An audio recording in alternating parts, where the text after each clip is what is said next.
다 증거자료 다 했어. 근데 뭐 해주는 게 보니까 그냥 스마트워치밖에 없더라고. 뭐 그렇다고 해서 이걸로 뭐, 사실은 상황이 생겨야지만이 이제는 부르는 거니까. 그치. 그럼 그렇지. 지금, 이렇게 최선인 거겠지?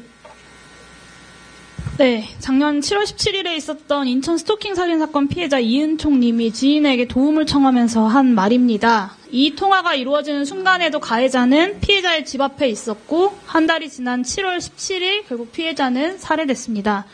조지우 청장님, 그게 최선인 거겠지? 라고 하는 이 피해자의 질문에 청장으로서 어떻게 답변하시겠습니까?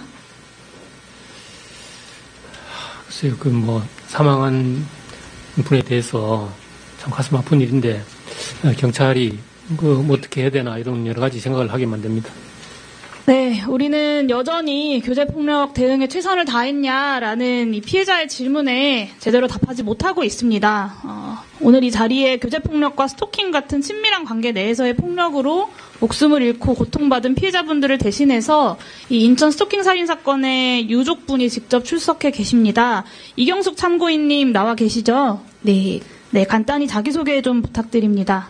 네, 인천 스토킹 살인 사건의 유족이자 거제 교제 살인 사건, 그리고 바리깡 사건, 다른 교제 폭력 피해자 유족분들과 범죄 피해자 연대를 함께하고 있는 이경숙입니다. 네, 교제폭력으로 사랑하는 사람을 잃어야 했던 참고인을 비롯해서 모든 교제폭력 피해자분들과 또 유족분들께 깊은 위로의 마음을 전합니다. 쉽지 않은 자리였겠지만 오늘 이 자리에 용기 내어서 나와주셔서 진심으로 감사드립니다. 이은총 님이 세상을 떠난 지 1년이 넘었지만 현실은 달라지지 않았습니다. 여전히 교제폭력 사건의 절반 이상이 현장 종결로 처리가 되는데요. 피해자가 처벌을 원치 않아서라고 경찰은 현장 종결의 이유를 들고 있습니다. 실제로 이은총 님이 경찰에 신고했을 때 좀 어떤 일을 겪었는지 말씀해 주시겠습니까? 경찰에 신고를 했지만 부상 정도를 파악하거나 주 가해자를 구분하지 않았습니다. 동생의 사건과 거제도에 있었던 교제 폭력 사건에서도 경찰들은 쌍방폭행이라고 하였고, 오히려 경찰에선 피해자인 동생에게 경고장을 주었고, 거제 교제 폭력 사건 피해자분께서는 200만 원의 벌금을 내야 했습니다. 그러나 이날 동생의 부상은 갈비뼈가 골절될 정도의 심한 부상이었고, 거제 교제 폭력 사건의 피해자분은 지속적인 폭행을 당하다 결국 사망하셨습니다. 네, 이런 일들이 현장에서 벌어집니다, 청장님. 오히려 피해자들이 벌금을 내고 상호 간의 폭행이다라고 종결되고 처벌을 원하지 않는다고 현장 종결해버리는 일들 때문에 목숨을 결국엔 잃는 피해자들이 존재합니다. 앞서 함께 들었던 음성처럼 피해자는 스마트워치를 지급받은 이후에도 가해자에 대한 공포에 계속해서 시달렸던 것으로 보입니다. 피해자가 경찰의 안전조치에도 불구하고 왜 안심할 수 없었는지 혹시 참고인께서 좀 전에 들으셨던 내용이 있으실까요? 동생의 2심 판결문에는 피해자는 피고인으로부터 자신을 방어하기 위해 법률에 마련된 모든 조치를 취하였음에도 사망하였습니다라고 적시되어 있습니다. 스마트워치는 가해자가 주변에 있어도 피해자의 눈에 띄지 않으면 효용이 없을 뿐더러 흉기를 들고 살인에 이르기까지 1분이 채 걸리지도 않는데 스마트워치를 누른다고 한들 피해자가 살 수 있었겠는지가 의문입니다. 이미 범죄에 노출되어 올바른 판단을 할 수 없는 피해자들에게 신고를 스토킹으로 하지 않았다, 스마트워치는 스스로 반납하였다 등의 책임을 전가하는 것이 경찰에서 할 수 있는 최선인지 묻고 싶습니다.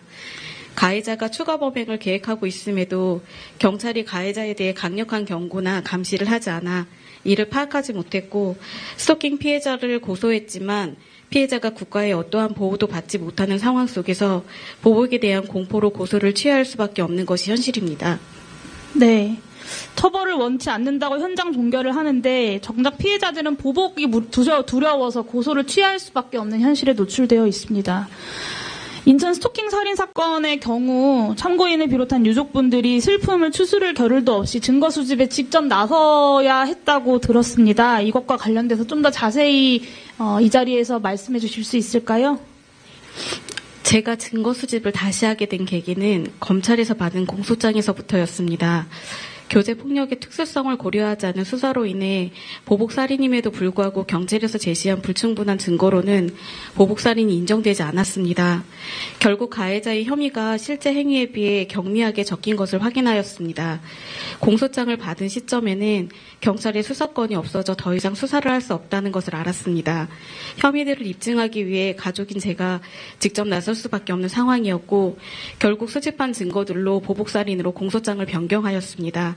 이러한 문제들은 저와 연대에 있는 다른 교제폭력 및 살인에서도 쉽게 찾아볼 수 있습니다. 네, 이렇게 직접 피해자들과 유족들이 증거를 수집해서 재판에 제출해야만 제대로 공소장이 작성되는 현실에 대해서도 증언해 주셨습니다. 용기 내서 어려운 이야기 꺼내주셔서 정말 감사드립니다. 청장님께 다시 여쭙겠습니다. 인천 스토킹 살인 사건 이후 1년 3개월이 흘렀습니다. 경찰이 충분히 달라져야 했고 달라질 수 있었던 시간이었다고 생각합니다. 청장님 1년 3개월 동안 경찰이 변화했다고 생각하십니까? 계속 변화하려고 노력은 하고 있습니다. 네, 노력은 하고 있지만 사실 많이 부족하다는 것을 인정하시나요? 아직까지 가야 할 길은 분명히 있는 것 같습니다. 네, 올해 상반기 언론에 보도된 교제살인 사건 8건 중에 7건이 관련해서 신고가 이루어지지 않았었습니다. 그러니까 사생활 간섭이나 성관계 종용 같은 교제살인이 발생하기 이전에 어떤 전조 증상들이 충분히 있었음에도 불구하고 피해자들은 경찰의 도움을 요청하지 않았던 겁니다. 왜 그랬을까요?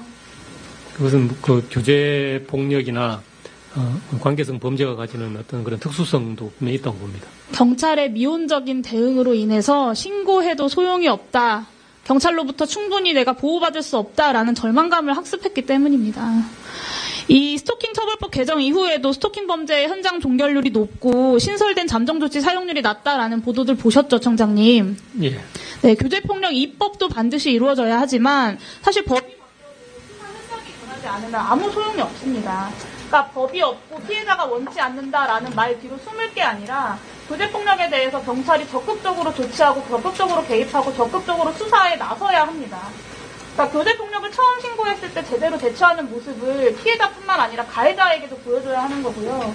교제폭력 이후에 신고자를 찾아가서 추가적인 피해는 없는지 확인하는 방문 모니터링이 사건 초기부터 좀 빠르게 이루어져야 한다고 생각합니다. 그런 조치 좀 취해 주시겠습니까? 예, 교제폭력의 경우에는 사실은 의원님께서도 지적하신 바와 같이 구체적으로 교제폭력과 이기 때문에 조치를 해야 되는 법률적인 근거는 없습니다. 그래서 경찰은 스토킹이라든지 가정폭력 처벌법으로 의율 해서 적절한 조치를 취하고 있고 그리고 또 아동학대 가정폭력 등과 함께 현장 종결된 경우에도 경찰서 여성 청소년과에서 전수 사후 모니터링을 하도록 지침을 지금 강화하고 있습니다. 네. 마무리하겠습니다. 네. 적절한 조치가 이루어지지 않고 있다고 말씀드리는 거고요. 피해자에게 전화해서 안부 묻는 걸로는 교제폭력을 막을 수 없고 그것에서 이어지는 살인사건도 막을 수가 없습니다. 청장님.